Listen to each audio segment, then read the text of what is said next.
Okay, so here's the first of the AP Music Theory sort of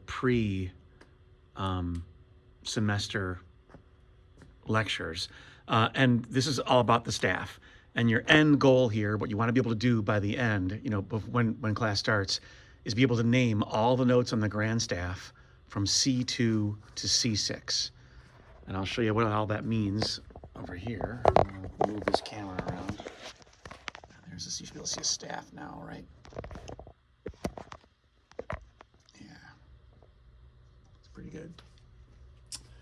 Okay, so all the staff is a grid, right? It's lines on a white plane, right? And it's basically a grid, like any other grid that you might make that would have like a grid, right? But we just use the grid consists of 5 lines, right? And then we just know that in between the lines are spaces. And what we want you to know is how these are named. Okay, what these are named: A, B, C, D, E, F, and G. Depending whichever clef you're in. Okay, now clefs we label these grid system, these staves, with clefs, and you've seen the treble clef before, right? So, and the treble clef is also called the G clef, right? Because what the clef does is it tells us where one of the pitches, right? If we have A, B, C, D, E, F, and G, this thing tells us where a note up here is on this grid. And the triple clef tells us where, it's called the G clef, it tells us where G is because of that little scrolly part. It tells us that this is G. Not only G, but it's G4. It has actually a number. And the reason for that is that there are, on the piano keyboard, let's say there are 11 Gs or something, right? Well, this is the 4th G on the piano keyboard from the left to right. So that actually, the G clef tells us that that's where G4 is, okay? Now the bass clef looks a little different. It has a big dot and these 2 dots here. It's really trying pretty hard to tell you what something's on this line, okay? And that line, the bass clef is also called the F clef.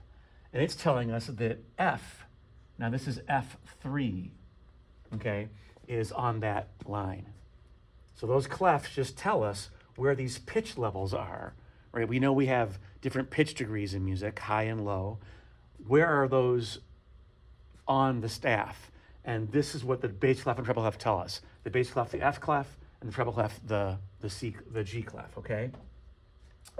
Now we're going to be working with, in this class, what they call the grand staff.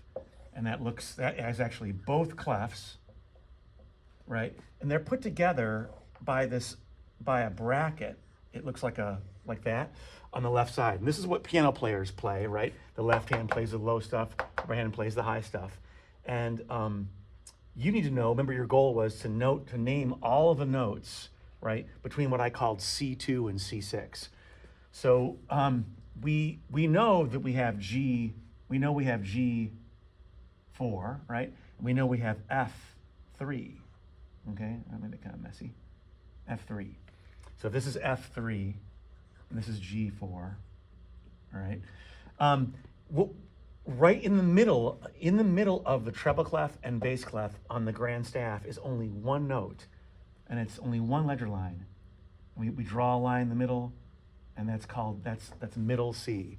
And middle C is on the piano keyboard. It literally is kind of the middle note on the piano keyboard. And it is the middle C on the piano keyboard. There are 88 keys in the piano keyboard. This is the middle C, and that is C4. All right. Now the way this all works is that C is the pivotal note. All right. So any note above C4 is labeled as a 4, right? So G4, right? Until you get to the next C, and that next C is here, and that's called C5, right? And then every note above C5, above this note, would be D5, E5, F5, up to what we call C6. And C6 is that double ledger line way up there, C6. So now we have 3 C's up there, right? C6, C5, C4. Going down, guys, there'd be C3 would be down here. There's C3, or not 5, C3. And that's why this is F3, right? Because C3, D3, E3, F3, G3, A3, B3, C4. There'd be D4, right, in the space, E4, F4, G4. Then below C3 is C2, and that's the second ledger line down below the bass clef. So there you go. We have, and this is kind of not so hard to memorize if you look at it. C4 is that middle ledger line between the bass and treble clef, okay? That C2 is the second ledger line below the bass clef, and C6 is the second ledger line above the treble clef. So if you just think of them all as C's, and we don't really need any notes above this or any notes below this. When you guys do your voice leading, when you're writing music in 4 voices, you're writing for a vocal quartet, and you will never write for a vocal quartet below C2 or above C6. You'll actually probably be a little more compressed range than that. So this is all the notes we need to know. Now there are notes that go up higher than C6, right? Like the piccolo can play, way above C6, and the tuba or the upright bass can play lower than a C2, right? But we won't really need to know that when it comes to voice leading. We'll want to know that for ranges of instruments, but when it comes to voice leading, the writing stuff on the AP test, it's basically all vocal stuff, okay? Now, this is so that you understand hopefully all that, how the numbers work, okay? Well then, just, what are all the rest of the notes?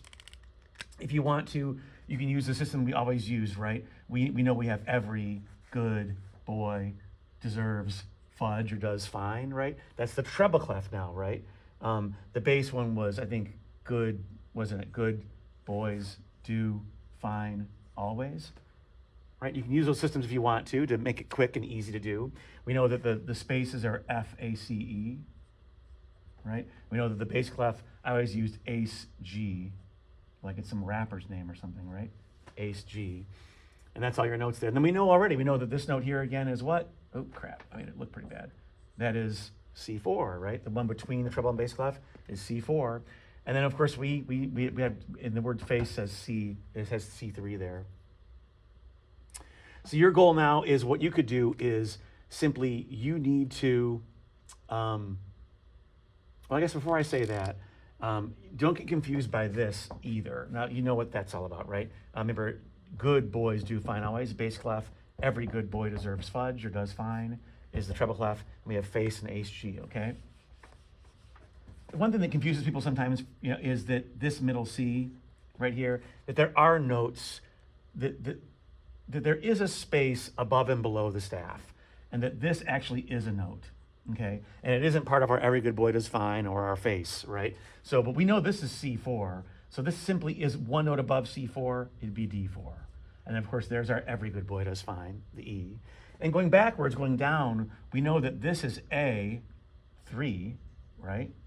Well, then between A and C is the B, and there's your B3. As long as you know what those are. And of course, the same thing happens going up and down. If you are on an F5 here, right, then we know this is going to be G5. The first ledger line is A5. We have a B5, and there's your C6, okay? And then going down, we know that we have good boys do fine always, right? There's our G, I think it's a G2, right? G2, this would be down below G is an F2. We have the E2, or actually, this is a G3, sorry. G3, F3. This would be E3. Then, of course, a D3, and then there's our C2 at the very bottom. Okay? So just know that, when you go down, of course, the alphabet goes backwards. When you go up, the alphabet goes forward. Okay?